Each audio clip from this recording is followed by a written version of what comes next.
जोमेटो के दीपिंदर गोयल को जितना जलील करना चाहिए उतना जलील नहीं किया जा रहा, तो मैंने सोचा मैं थोड़ी कसर पूरी कर लेता हूं।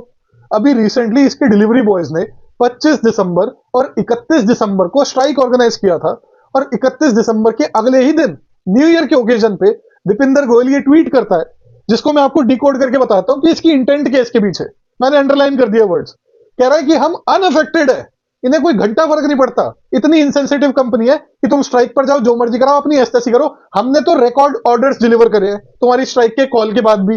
और किसके बेसिस पे? राज्य की और अपनी गुंडई के बेसिस पे। और उस गुंडई का आप एग्जाम्पल देख लो। स्ट्राइक मारता है, स्ट्राइक बोलता है, स्ट्राइक मारने के बाद फिर अगले दिन और पैसा कम कर देते हैं। अभी मैंने 6 घंटे में 8 ऑर्डर मारा है, पहले 6 घंटे में मैं कम से कम 15 से 20 ऑर्डर मारता था। आधा हो गया, आधा हो गया। बोल रहे हैं कि अगर आप लोग 31 और 1 का स्ट्राइक करोगे तो ऑर्डर हम लोग और कम कर देंगे। मतलब राज्य के साथ मिलकर ऐसी गुंडई हरकत करने के बाद इस बंदे के अंदर इतनी गमशन कहां से आई कि कह रहा है भाई जो हमारे साथ है वो तो ऑनेस्ट वर्कर्स है, वो तरक्की पसंद लोग है, और जो इसके साथ नहीं है वो डिसऑनेस्ट है, वो तरक्की पसंद लोग नहीं है। इतना घटिया लॉजिक दे रहा है। कह रहा है अगर सिस्टम फंडामेंटली अनफेयर होता तो इतने लोगों को अट्रैक्ट ना करता।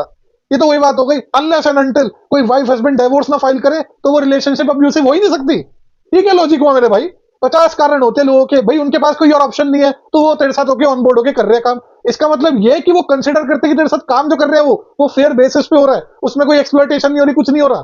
कह रहा वेस्टेड इंटरेस्ट के नैरेटिव्स चल रहे। काय का वेस्टेड इंटरेस्ट? किसका वेस्टेड इंटरेस्ट? इसका है वेस्टेड इंटरेस्ट। इसमें 50 जगह पीआर करा रहा है अपनी कंपनी के, जिस्ट न्यूज जैसे पोर्टल्स को खरीद के बैठा हुआ है।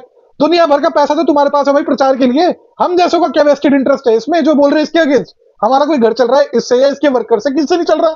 मैं यहाँ आपको बता दूं कि गिग वर्क जो कि इसके डिलीवरी बॉयज करते हैं, उसका एक इंपॉर्टेंट फीचर ये है कि ये वर्कर्स को फ्लेक्सिबिलिटी देता है वर्किंग आवर्स को लेकर के, थ्योरेटिकली एटलीस्ट, कि वर्कर्स के पास चॉइस है कि कितने घंटे उनको काम करना है और कब काम करना है।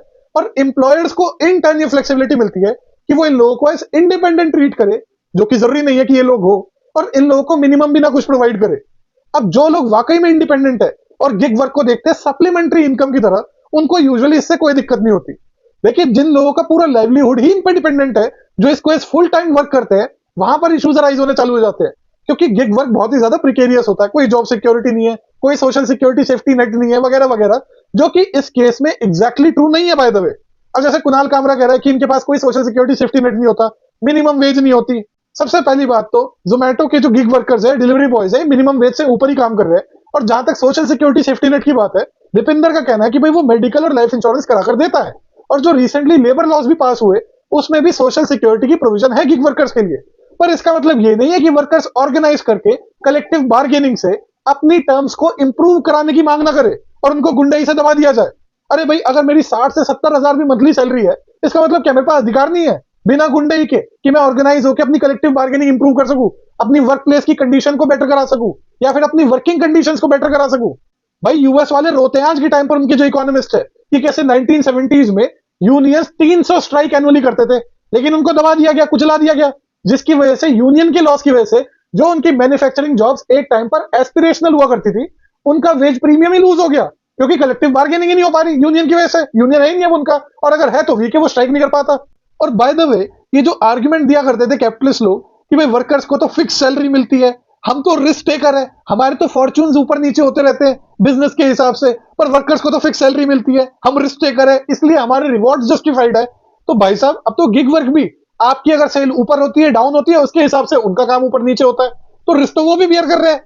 तो वो आर्ग्यूमेंट भी अब नलीफाई हो गया। अल्टीमेटली हमको एज पब्लिक सपोर्ट करना चाहिए collective bargaining of workers, even when they are making above minimum wage, क्योंकि भैया उससे ही तो उनकी बार्गेनिंग पावर और मार्केट पावर इंप्रूव होती है। अल्टीमेटली उसको गुंडाई से दबाया ना जाए।